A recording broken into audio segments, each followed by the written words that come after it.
Vous êtes de plus en plus nombreux à nous suivre et à participer à l'évolution de la chaîne Afrique N24, et sincèrement nous tenions à vous en remercier. Nous lisons tous vos commentaires qui enrichissent le débat et vraiment nous vous demandons de nous soutenir, en aimant les vidéos pour une large diffusion, et pour continuer à avoir une ligne éditoriale indépendante, et vous proposer de nouvelles émissions toujours de plus en plus enrichissantes. Ne restons pas passifs, soyons actifs. Merci et à bientôt. L'état de nos infrastructures, on ne le dira jamais assez. Quand on le dit, ça sonne difficilement dans les oreilles de quelques individus qui soutiennent le régime, mais ce n'est pas là notre préoccupation. On va continuer par le dire. On va le dire tous les jours, jusqu'à ce que les oreilles de ceux qui nous gouvernent soient débouchées. C'est vers eux que notre message est destiné.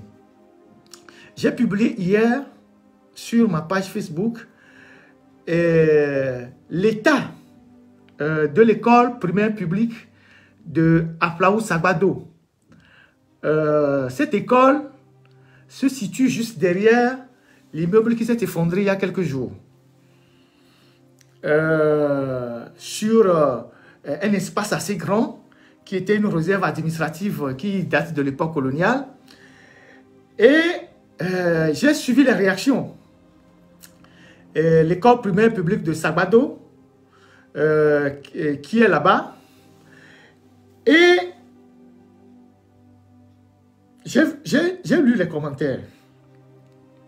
Et cette école-là, primaire publique de Sagbado, le bâtiment central, qui est de couleur un peu jaune ou jaunâtre, tout ça, ce bâtiment date de l'époque coloniale.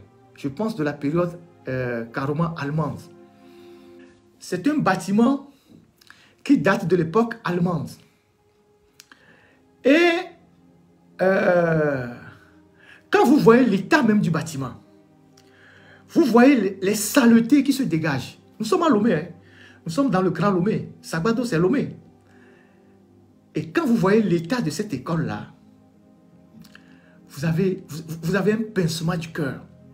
Et vous voyez les bâtiments annexes qu'on a tenté de construire, les clés, les tôles rouillées qu'on a rassemblées pour improviser des salles de classe. Nous sommes au cœur du Grand Lomé. Et dans les commentaires, les gens m'ont dit, ça c'est encore mieux. Il faut venir à Corée, il faut venir à Hébert, je ne sais pas où. Il faut venir à Tito Gomé ici. Vous allez voir l'état de nos établissements scolaires. Je ne dis pas que le gouvernement ne travaille pas. Mais quand on est indépendant depuis 60 ans ou 64 ans, quand on a autant de richesses au Togo, quand on a autant d'argent au Togo, qu'on utilise à acheter du champagne, à faire des conneries, quand on a autant d'argent au Togo, on ne peut pas concevoir que nous avons dans notre pays des gens qui sont juste des fonctionnaires de l'administration, qui sont des milliardaires et que nous n'ayons pas d'école propre.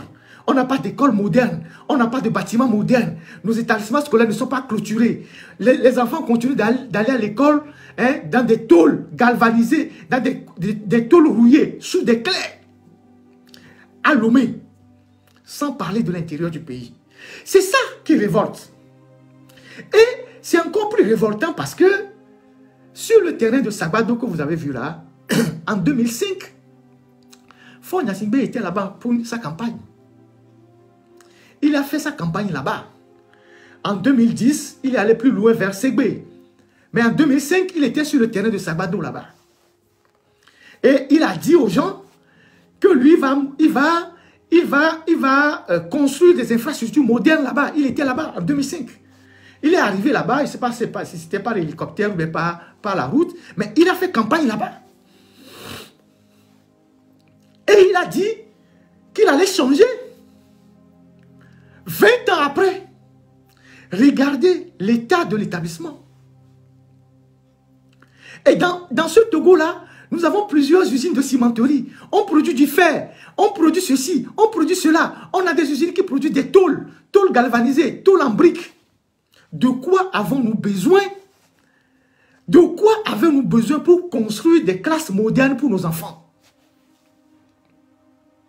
Est-ce que eux, les dirigeants, leurs enfants qui vont à Mariam, leurs enfants qui vont à l'école française, leurs enfants qui vont à l'école British School, leurs enfants qui vont à Cours Lumière, leurs enfants qui vont, je ne sais pas, à toutes les écoles qui sont à Lomé, qui sont de programmes français ou américains, est-ce que leurs enfants fréquentent dans des conditions comme ça?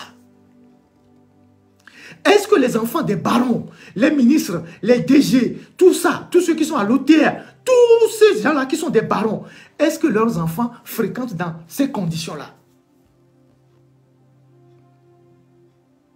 Sinon, pourquoi le Togolais, l'enfant du Togolais lambda doit fréquenter dans des paillassons, dans des chaumières, dans des établissements, dans des salles de classe qui sont en train de s'effondrer, qui sont dans des situations de ce genre?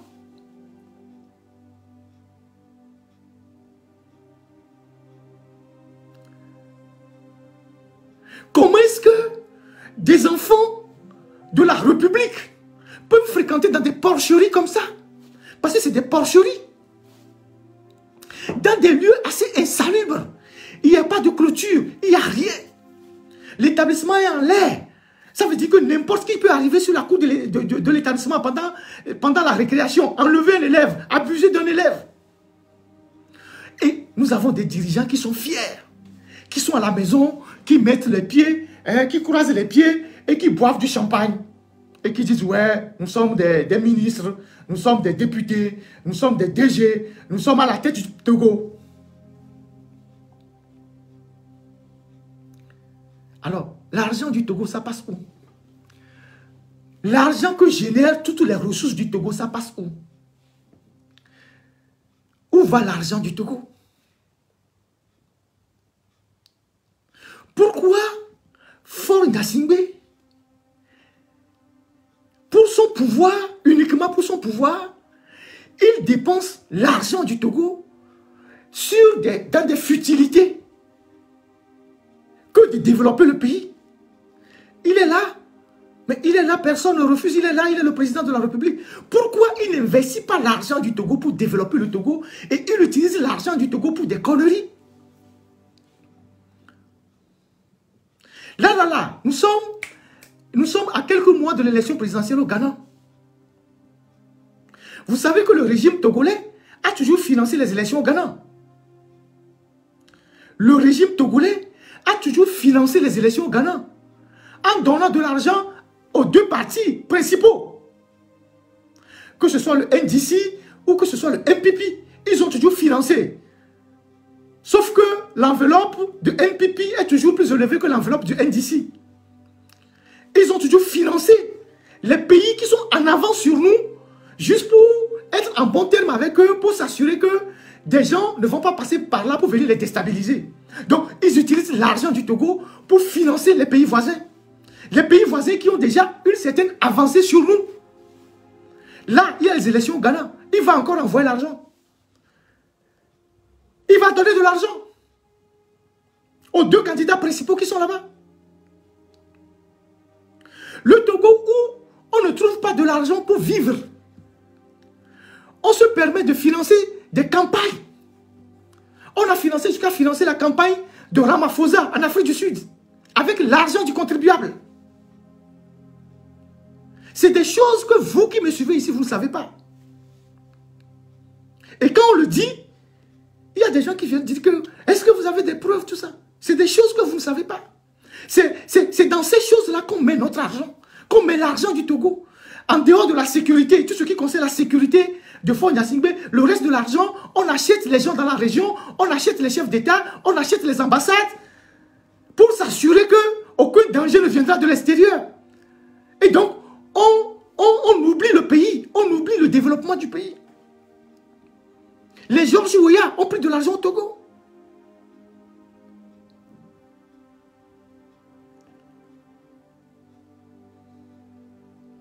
En 2010,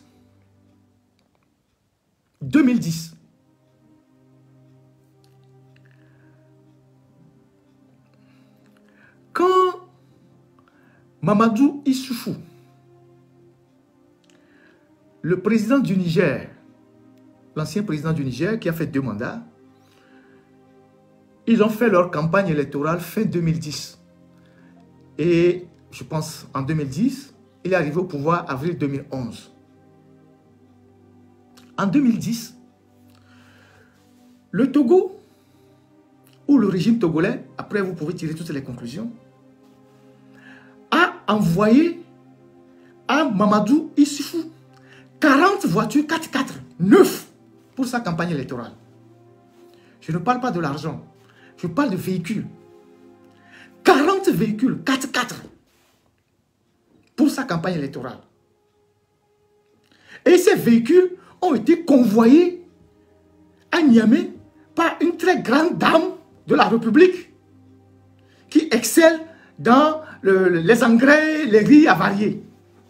C'est elle qui a acheminé les véhicules au Niger pour aider Issoufou à sa campagne. Pendant ce temps, nous n'avons pas d'ambulance dans les hôpitaux. On n'a pas de scanner. On n'a pas de centre de santé. On n'a pas d'école. Les étudiants n'ont pas de bourse. Prenez la valeur d'un seul véhicule 4x4, neuf. Prenez la valeur d'un seul véhicule 4x4, neuf.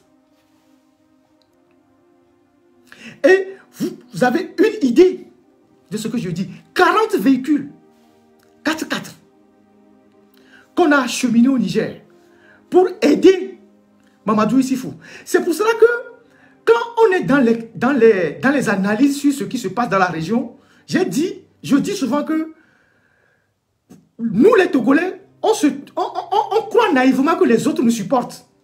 Les autres n'ont rien à foutre de nous. Ils sont là juste pour profiter de nous. Que notre pays soit dans la boue ou pas, ils s'en foutent.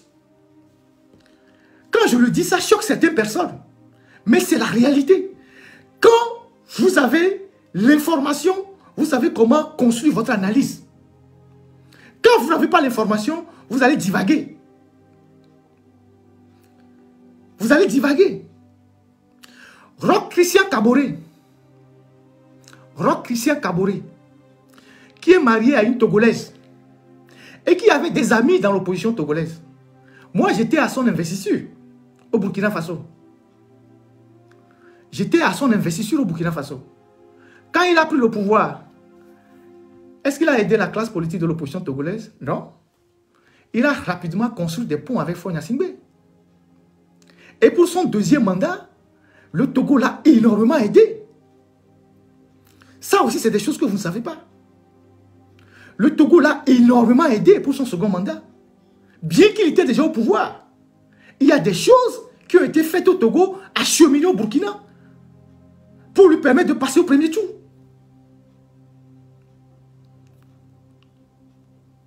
Parce que le pouvoir qui est au Togo veut toujours s'assurer que à gauche, à droite, à l'est, à l'ouest, au nord, il ne faut pas que des individus malveillants passent par là pour les déranger. Alors on sécurise tout ça. On fait des amitiés forcées avec les gens, on dépense l'argent avec eux et on prive le pays de développement. La seule personne qui n'a pas bénéficié de nos largesses, c'est le voisin de l'Est. Parce que là-bas, le candidat lui-même, il était déjà milliardaire. Et voilà les circuits dans lesquels l'argent du Togo rentre. Voilà les circuits dans lesquels l'argent du Togo rentre. Est-ce que nous avons un président qui est vraiment nationaliste? Il aime son pays. Il a son pays comme une priorité, ou bien il est prêt à dépenser tout l'argent de son pays pour sa sécurité, pourvu que les Togolais meurent de faim, il s'en fout.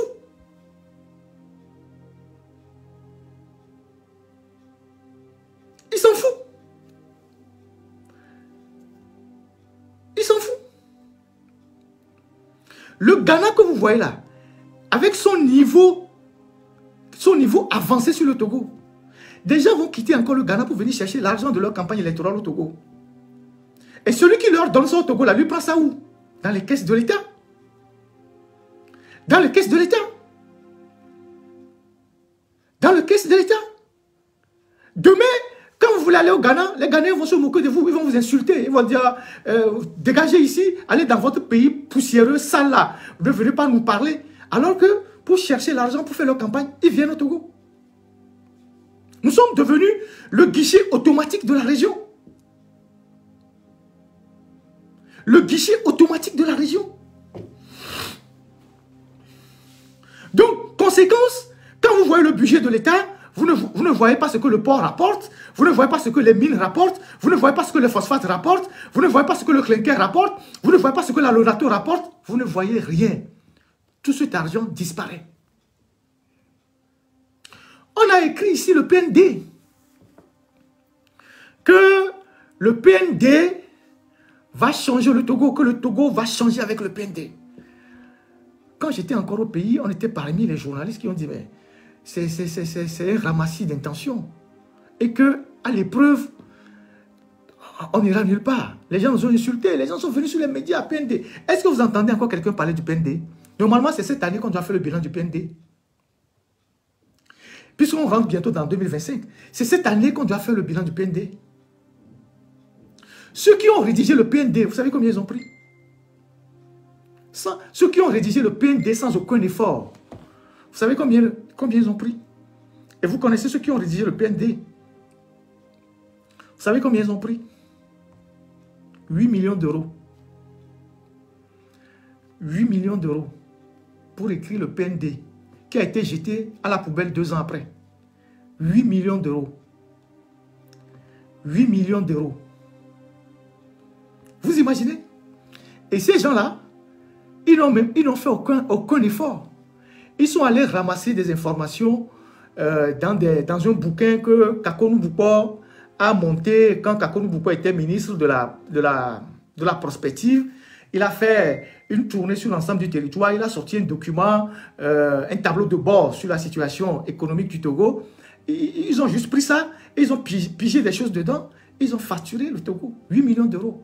La question de savoir si c'est eux seuls qui ont pris les 8 millions d'euros ou bien quelqu'un a encouragé la surfacturation et il a pris ça par derrière.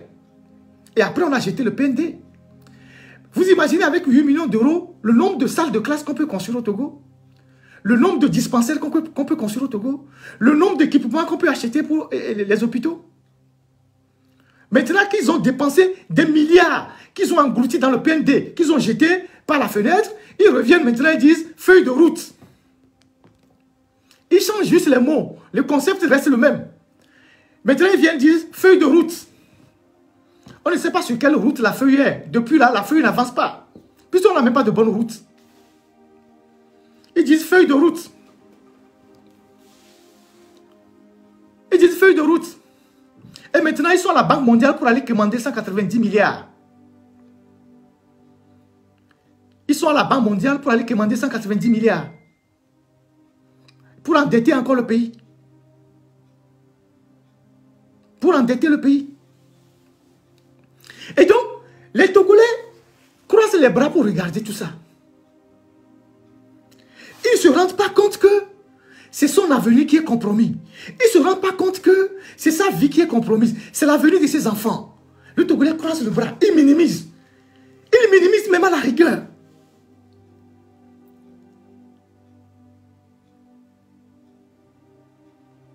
Il minimise à la rigueur.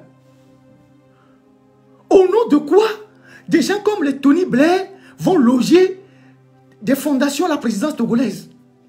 Au nom de quoi des gens comme comment je dirais Strauss-Kahn, Carlos Lopez vont être des décideurs du Togo, pendant que le Togo regorge de cerveaux, d'intellectuels, des gens de compétences. Au nom de quoi? Parce qu'on a un chef d'État. On a un chef d'État qui je ne sais pas quoi dire. Et personne n'a le droit de lui demander des comptes. Il est un monarque de droit divin. Personne n'a le droit de lui demander des comptes. Il gère le Togo comme bon le semble. Il n'a pas le droit de nous rendre des comptes. Pendant ce temps, on investit 4 milliards dans le champagne. On donne 8 millions d'euros à quelques individus pour écrire un plan de développement qu'on jette par la fenêtre. On finance les campagnes électorales des candidats des pays voisins pour être en bon terme avec eux. On offre des véhicules aux gens. On prend l'argent du Togo. On va donner aux gens. Pendant ce temps, les Togolais souffrent dans leur pays. Ils n'ont pas d'eau potable, ils n'ont pas de route, ils n'ont pas d'école, ils n'ont pas d'alcool dans les hôpitaux, dans les centres de santé, dans les dispensaires. Il n'y a rien. Ils sont mal payés. Les retraités togolais sont mal payés. Je vous ai dit la dernière fois que la caisse de sécurité sociale continue de payer les allocations familiales à 2 000 francs par enfant. Les 2 000 francs ont été fixés par un décret dans les années 70. Ça veut dire que 50 ans plus tard, les lignes n'ont pas bougé. 2 000 francs par enfant. Pendant ce temps, nous prenons des milliards, nous donnons aux étrangers pour être en bon terme avec eux, pour que eux, ils sécurisent notre arrière, pour que des gens ne viennent pas d'ailleurs pour venir nous déstabiliser. Nous sommes prêts même à payer même les salaires des gens dans les autres pays pour être bien avec eux. Regardez dans quelles conditions les gens vivent à Lomé. Regardez dans quelles conditions les gens vivent dans les quartiers périphériques. Les gens qui sont dans les quartiers, Legbasito, Fidjoukui, je ne sais pas quoi, Adjoukba, tout ça, Djagblé, Kege, tout ça là. Regardez dans quelles conditions les gens vivent. L'eau qu'ils boivent. Les zones de Sorade, Bougan, tout ça. Regardez dans quelles conditions les gens vivent. Et quand on en parle, parce que ça nous fait honte, quand on en parle, parce que ça nous fait pitié que notre pays soit transformé comme ça, il y a des zozos, qui s'invitent, je ne sais pas, pour venir raconter des conneries. Parce qu'il y a quelqu'un quelque part qui leur donne 10 000 et puis un peu d'argent pour acheter de la connexion.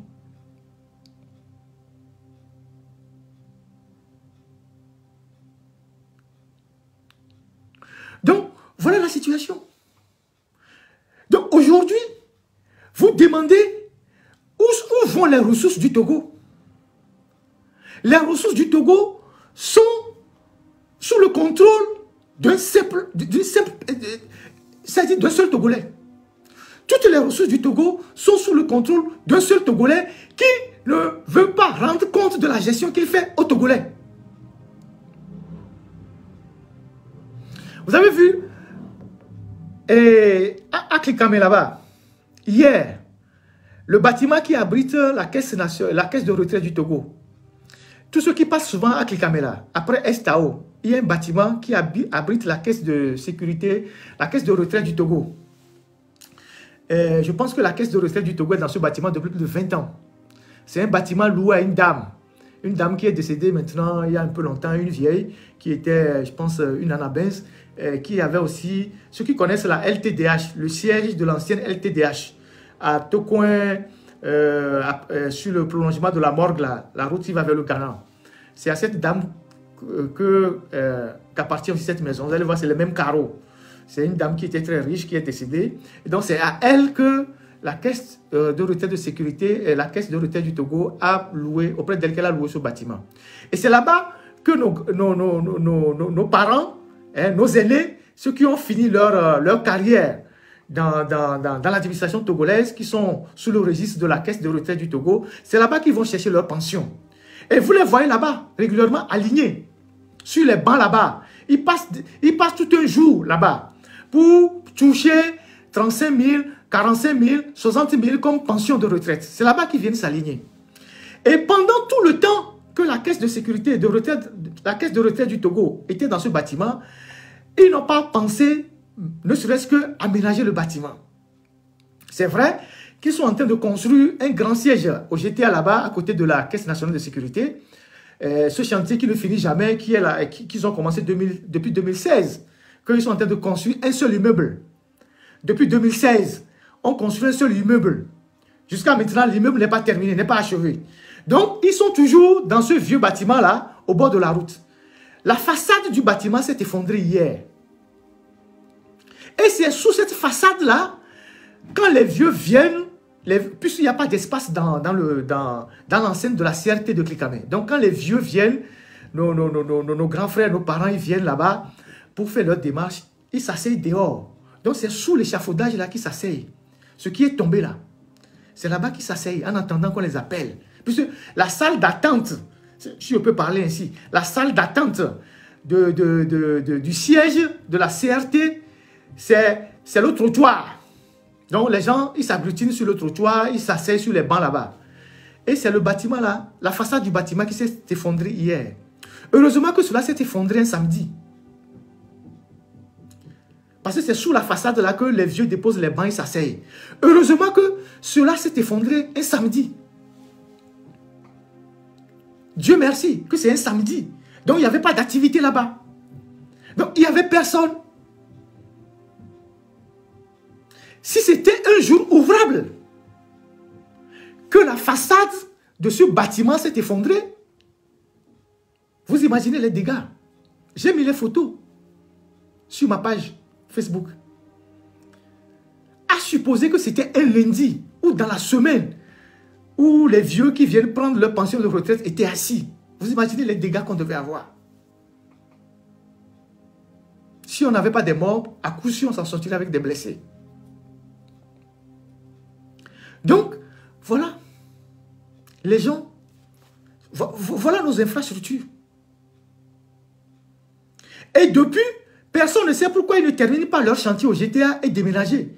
Il y avait un directeur là-bas qui était déjà aussi à la retraite, qui avait assigné un certain de nos compatriotes qui avaient dénoncé des magouilles là-bas devant les tribunaux. Le directeur, je ne sais pas s'il y est toujours, il s'appelle M. Diapena. Lui-même, il était déjà à la retraite, mais il était à la CRT. C'est lui qui était le DG de la CRT en étant retraité. Il poursuivait les journalistes au tribunal, que les journalistes l'ont diffamé et tout et tout. Mais lui-même, il était déjà à la retraite. Et semble-t-il qu'il disait que la mission qu'il avait, c'est de construire le nouveau siège avant de partir. Donc, tant qu'il n'aura pas fini de construire le nouveau siège, il ne va pas acter sa propre retraite, alors qu'il est retraité depuis longtemps. Mon Facebook, c'est Ferdinand Haïté, comme vous l'entendez. Donc, j'ai mis les photos de la façade de ce bâtiment qui s'est effondré hier. Et nous tous, nous savons, vous et moi, que plusieurs immeubles de l'administration sont dans un état de délabrement. Les immeubles au palais de la justice, des immeubles dans les préfectures, des immeubles qui abritent les mairies, les municipalités, les services d'État. Il y a plusieurs immeubles qui sont aujourd'hui en délabrement. Les commissariats. Le Togo est le seul pays, 60 ans après, l'État n'a pas été capable de construire des commissariats, ni des gendarmeries, des brigades de gendarmerie. Comment vous pouvez concevoir ça? Comment vous pouvez concevoir ça? C'est-à-dire que le Togo, c'est un terrain vierge. On est dans une période archaïque. Même les fondations, on n'a pas mis. Même les fondations d'une république. Une république digne de ce nom, on n'en a pas. Dites-moi franchement, il y a quoi? Aujourd'hui, on a nommé les gouverneurs. On demande au préfet de libérer des bureaux pour les gouverneurs. Est-ce qu'on s'entend parler? On demande au préfet, dans les 5 régions, de libérer des espaces de leurs bureaux pour les gouverneurs. Vous entendez ça? Alors, est-ce qu'on avait besoin de créer tout ce bordel administratif quand on sait qu'on n'a pas de locaux, on n'a pas d'infrastructure, on n'a rien? On nomme des gouverneurs, il n'y a pas de local. Mais attendez, c'est quelle république où, c'est quel bâtiment? Quand vous voulez construire un bâtiment là, on construit par la fondation, on ne construit pas le bâtiment par le toit. Il n'y a qu'au Togo que tous nos projets sont conçus par le toit. C'est-à-dire, on a nommé des gouverneurs, c'est maintenant qu'on cherche où les caser. Ils n'ont pas de bureau. Hein. On a demandé aux gens de Tchévier de libérer une partie de la préfecture pour le gouverneur de Tchévier. Aux gens d'Atakpamé, pareil, la préfecture d'Atakpamé. À Kara, on a demandé au préfet Bakali de céder une partie de ses bureaux au nouveau gouverneur Adjitaou. Donc, entre-temps, la préfecture de la Kosa, ils avaient réservé comme c'est un bâtiment, je pense à 2 niveaux, ils avaient réservé le bas qu'ils voulaient céder à une commune pour faire l'état civil. Ils ont dit, bon, tout ça c'est fini. Donc, ils vont prendre le bas pour donner au gouverneur. À Dapaon, c'est pareil.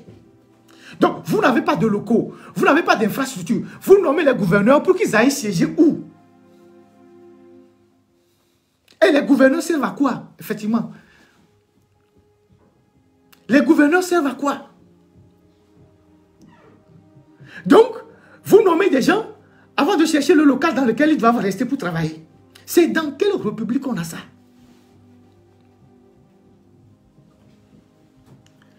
Quelle est cette république?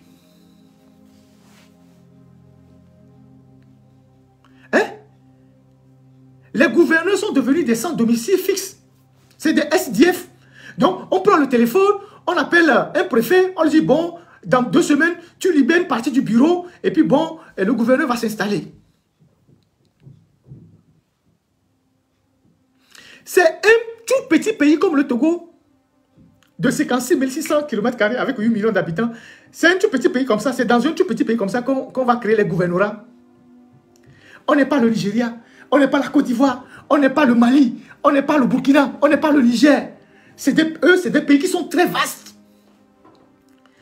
Évidemment, des pays qui sont très vastes, pour maîtriser le territoire, il faut faire une décentralisation. Nous sommes un tout petit pays. On a besoin de gouverneurs pour faire quoi? Après toute cette lourdeur administrative, on a les préfets, on a les maires, on a je ne sais quoi. Maintenant, on met les gouverneurs. Pour faire quoi? Parce qu'on doit créer des postes pour caser les gens, pour que les gens continuent de manger, pour que les gens continuent de... Mais attendez.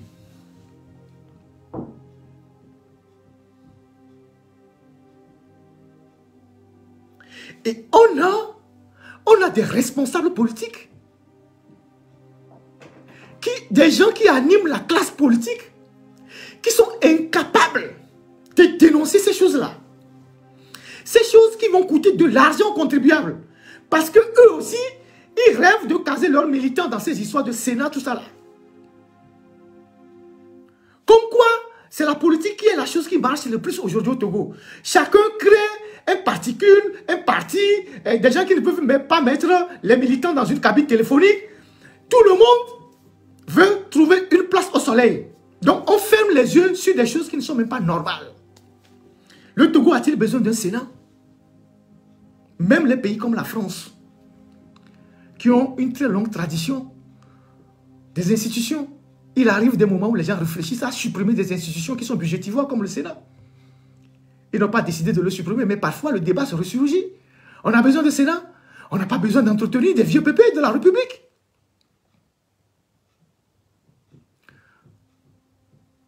Au Togo, on veut casser tous les petits mangeurs de la République. Les gens qui refusent de travailler et qui ont trouvé à la politique un raccourci pour leur ascension sociale.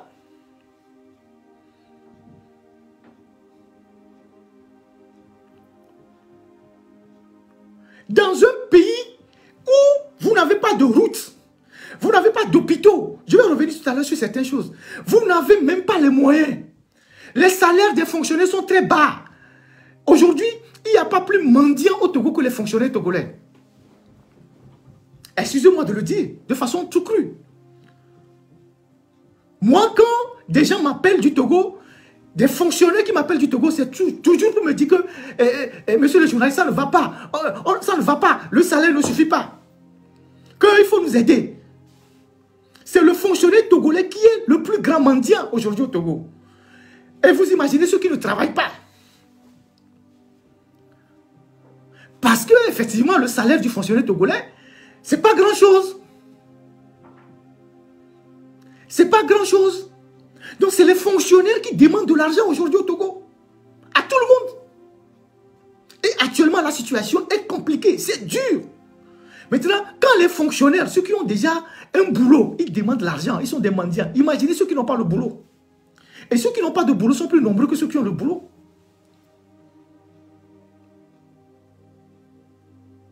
Imaginez ce qui se passe dans le pays. Les gens ne vivent pas. Les gens survivent. Les gens sont devenus des loques humains. Le Togolais, il n'est même pas capable de se faire un tout petit plaisir de vivre. Mais vous avez combien de temps à vivre sur la terre? Espérance de vie, peut-être 60 ans. Même pas. Vous avez combien de temps à vivre pour que des gens puissent prendre votre vie en otage et que vous soyez incapable de dire « nous ne sommes pas d'accord ». La seule chose qui marche au Togo, c'est la bière. Comme hier, il y a eu le Classico, les gens étaient dans les groupes. Quand ils sont sortis des vidéoclubs, ils sont allés boire. Après, ils vont dans les chambres de passage avec les filles. Et puis après, c'est fini. C'est la bière. C'est la bière. C'est tout ce qui marche. Barça contre Real, tout ça. Les gens ne pensent pas à leur avenir. C'est la bière. on réserve la bière pour les classicos, on réserve la bière pour ceci, on réserve la bière pour ça. Tout le monde. Après, on va jouer à la Lonato.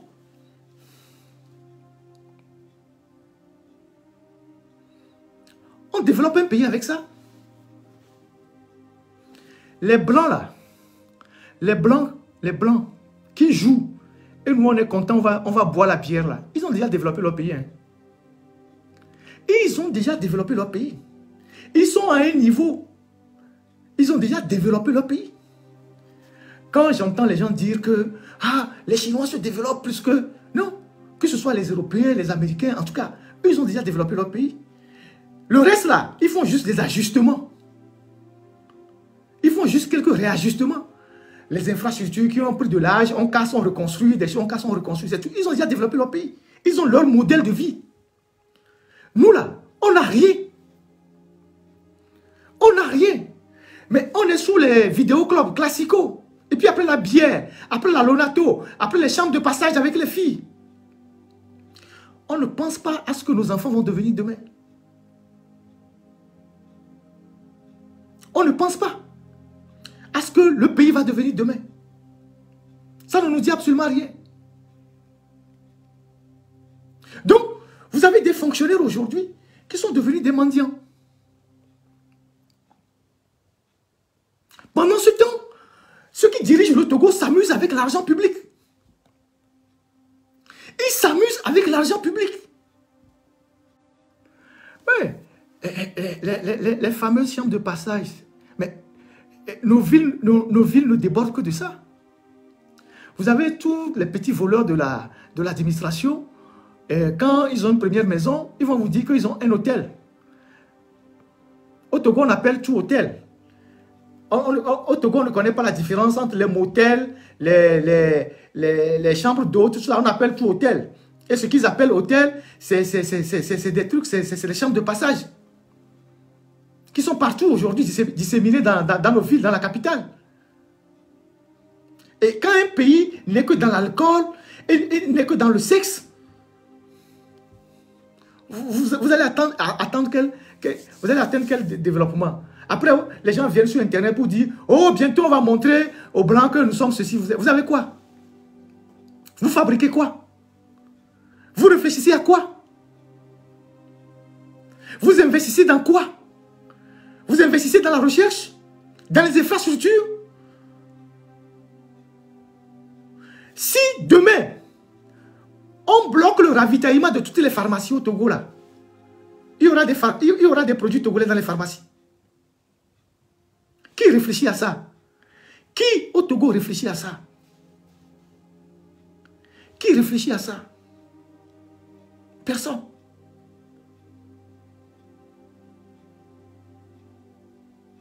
Personne. Tous nos pharmaciens au Togo, tous ceux qui ont fait Bac+7, qui ont fait des pharmacies, sont devenus des vendeurs de médicaments. Ce n'est pas des chercheurs. Ce n'est pas des chercheurs. Mais si on avait des dirigeants visionnaires, mais c'est aux dirigeants d'imprimer les marques de développement en disant d'ici 5 ans, d'ici 20 ans, d'ici 30 ans, nous voulons que notre pays amorce ce virage-là. Nous ne voulons plus importer ci, nous ne voulons plus importer ça, nous ne voulons plus dépendre de ci. On ne veut pas dépendre de ça. Vous mettez les chercheurs et vous leur dites fabriquez-moi ça, fabriquez-moi ça, fabriquez-moi ça. C'est ce que les Chinois font. Vous prenez tous les jeunes qui sont à Décon là-bas, qui repartent les téléphones, les ordinateurs, alors qu'ils n'ont pas eu un très grand circuit scolaire, mais qui sont des génies. Vous les prenez, vous mettez dans une salle, vous leur donnez les moyens. Dans 3 ans, 4 ans, 5 ans, ils vont vous fabriquer des ordinateurs Make in Togo, que vous allez distribuer dans les écoles pour les élèves. Il n'y a pas de vision. Il n'y a pas de vision. La seule chose qu'on fait avec ces jeunes-là, qui sont à Décon, c'est que les renseignements viennent les chercher quand il faut débloquer les téléphones des gens qu'on a arrêtés. Vous savez qu'il y a beaucoup de jeunes qui sont à Décon là-bas. Quand les renseignements n'arrivent pas à débloquer les téléphones, c'est eux qui viennent chercher. Ils ont leurs éléments là-bas. Ils viennent les chercher pour aller débloquer les téléphones. Pendant ce temps, vous prenez 8 millions d'euros, vous donnez à quelques blancs, des vauriens, pour venir écrire un plan de développement. Est-ce qu'il revient aux blancs de venir écrire un plan de développement pour nous les Togolais, 64 ans après les indépendances? Et qu'est-ce qu'on on ne peut pas faire avec 8 millions d'euros? Qu'est-ce qu'on ne peut pas faire avec 8 millions d'euros?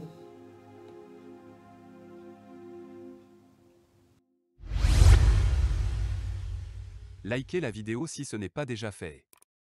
Laissez aussi votre point de vue en commentaire. Abonnez-vous et cliquez aussi sur la petite cloche de notification pour ne rien rater de nos prochaines vidéos. N'oubliez pas de partager aussi la vidéo et de la liker.